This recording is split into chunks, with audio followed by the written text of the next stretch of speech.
I'm Mahila Wilson. This is Right Answers and Gospel channel, and in this video we are going to be talking about one of the attributes of God, about omniscience of God.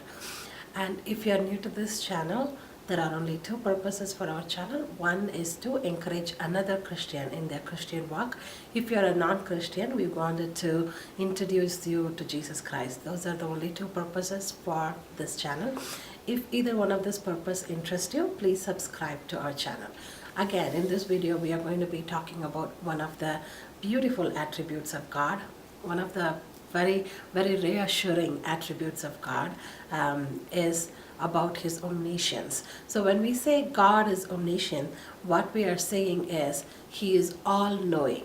So all-knowing in human perspective is really not all-knowing. No human being can know everything. So someone who knows better than others, maybe more than others, is what we say, oh, he knows everything.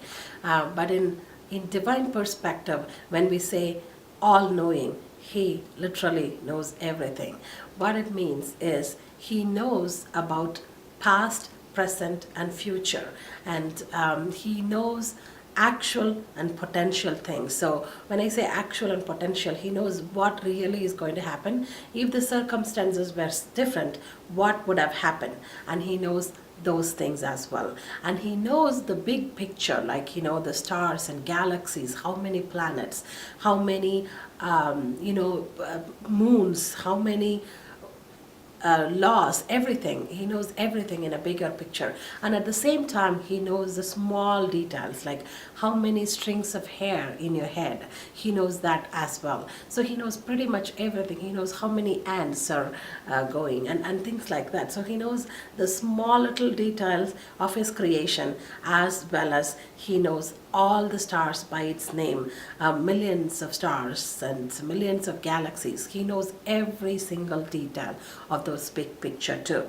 So he knows the bigger picture, he knows the smallest details, and he also knows the thoughts, and he knows the action. He knows what is going on in our mind and what we do. So he knows pretty much everything about his creation, mainly about you and me. He knows all the details of your life. He knows all the details of my life. He knows what we have done, what we are doing, what we will ever do.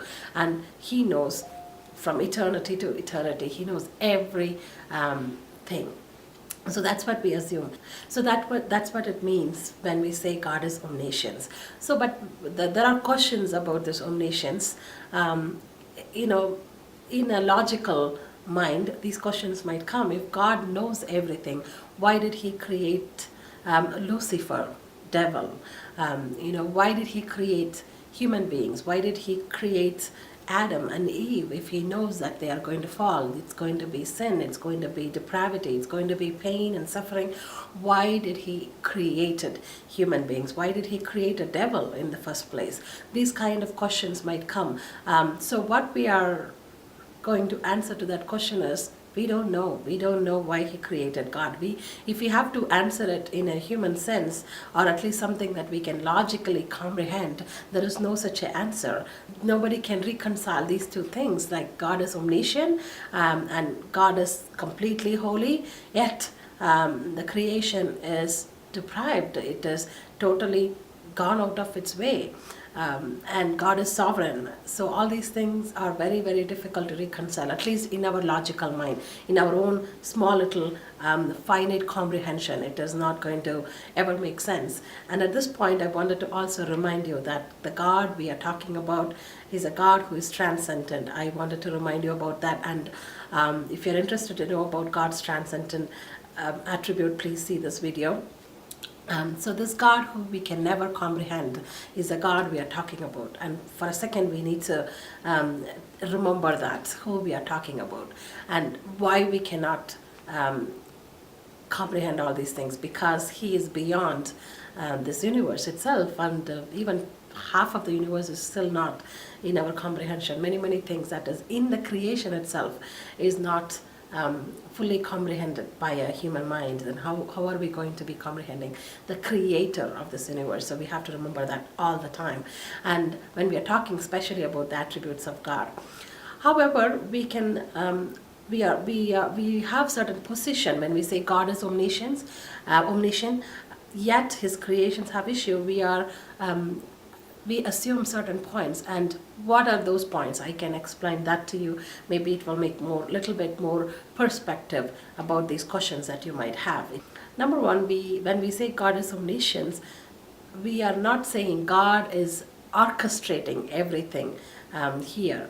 In other words, the creation, human beings have free will. So He created us with our own free will to do what we want to do.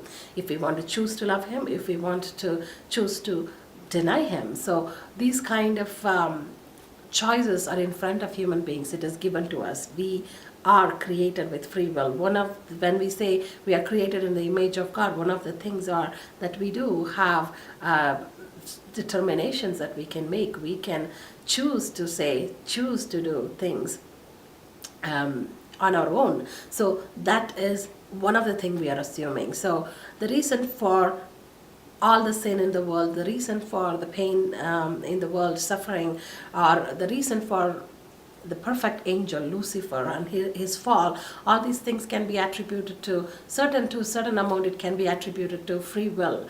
And another thing that we assume is when we say God is omniscient, knowing is one thing, doing is other thing. So that's what we need to understand. Yes, He knows we will fall. Yes, He knows Lucifer will become devil. Yes, He knows there will be pain and suffering.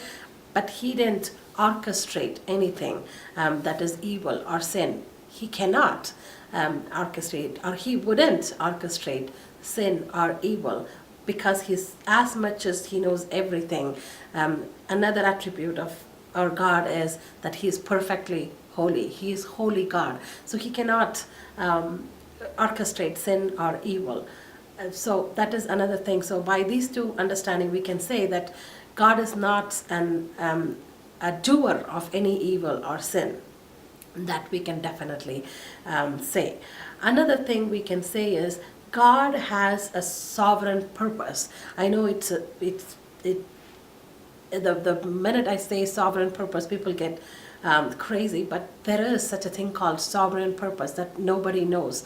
What it is, nobody knows except God Himself. So He knows His sovereign purpose, and anything that can go wrong in His creation can all be used for His purpose, who is sovereign over His creation. So everything, the fall of devil and the human depravity, the fall of Adam, and all the worst situations in our life, everything can be used for God's purpose.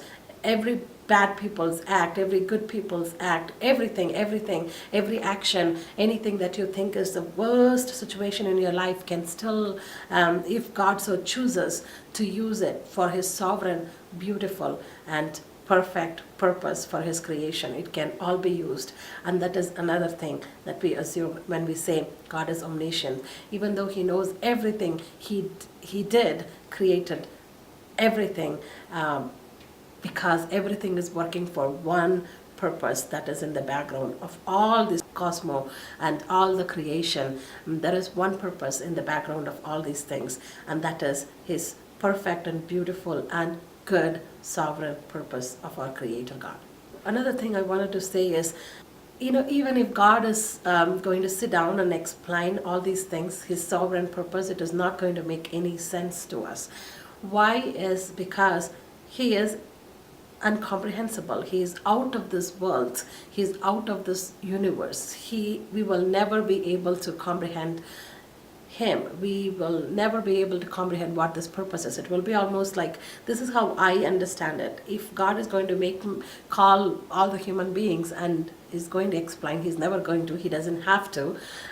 But even if He chooses to do that, I don't think how much it will help us. It is almost going to be like I'm going to call. It's a very, very weak comparison, but then let me still say it so you will grasp hold of what I'm trying to say. So it'll be almost like I'm calling my 5-year-old little girl and I'm explaining all these complex details of what me and my husband is doing to run this family, what I'm doing as a mom, what I'm doing as a wife, what I'm doing as a nurse in my profession, all those things. If I'm going to make her sit and if I explain all these details, it doesn't make sense to her.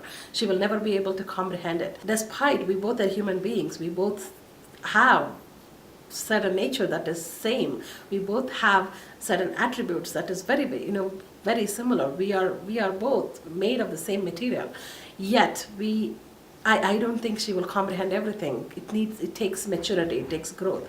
So if that is the case between two human beings, and consider a being who is transcendent, who cannot be compared to any human mind. He's a creator of this entire cosmos.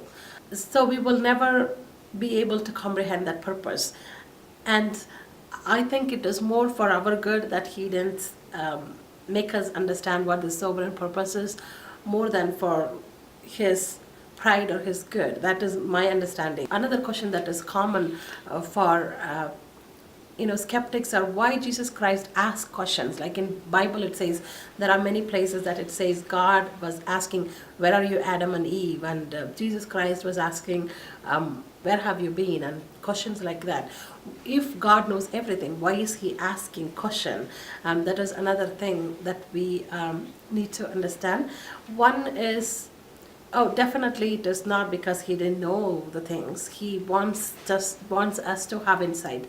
He wants us to come up with actually what is happening as finite being as we are, as we live with puffed up minds, and as we have this hiding nature, as we have this blaming nature to another person as human beings. God asks question to us so we can have insights, not because he needs information. So that is another thing, that is his omniscience. So when we say God asks questions, so this is what we are understanding. One other example that I can give is, like, sometimes I know for sure what my daughter did, but I will still ask her question like, did you take that treat or did you do that? Because she'll be having that chocolate paper in her hand, and she will still look at me, and I know that she did take it, but I will still ask these questions to her, not because I need information, but because I want her to accept it. I want her to have an insight of what she did. I want her to know what she did. So that, I think, that is in a very, very miniature form, or a very, very weak, again, comparison that we can do to why God asks question if he's omniscient, or if he's all-knowing God. So that is the things that we need to talk about when we say God is omniscient. More than anything else, it gives us a tremendous amount of peace that, he created us in spite of knowing everything about us. That nothing that we can say, nothing that we can do, nothing that anyone can do to us is a surprise to our God. And he knows our past, present, and future, everything in an instant. He doesn't have to even analyze it. He doesn't have to sit down and think about what is past, what is future, what is present. He doesn't have to think about what is the name of that particular star. All these informations are available to him in an instant. He can just, he knows about everything in an instant that he needs to. So that is what is omniscient, and that gives a tremendous amount of peace and rest and assurance for a believer, because he knows it all. So with that, we finish this video. If you like this content, please like, share, and comment this video. If you like all our contents, please subscribe to our channel. And we really want to thank you for you spending your time with us. May God bless you.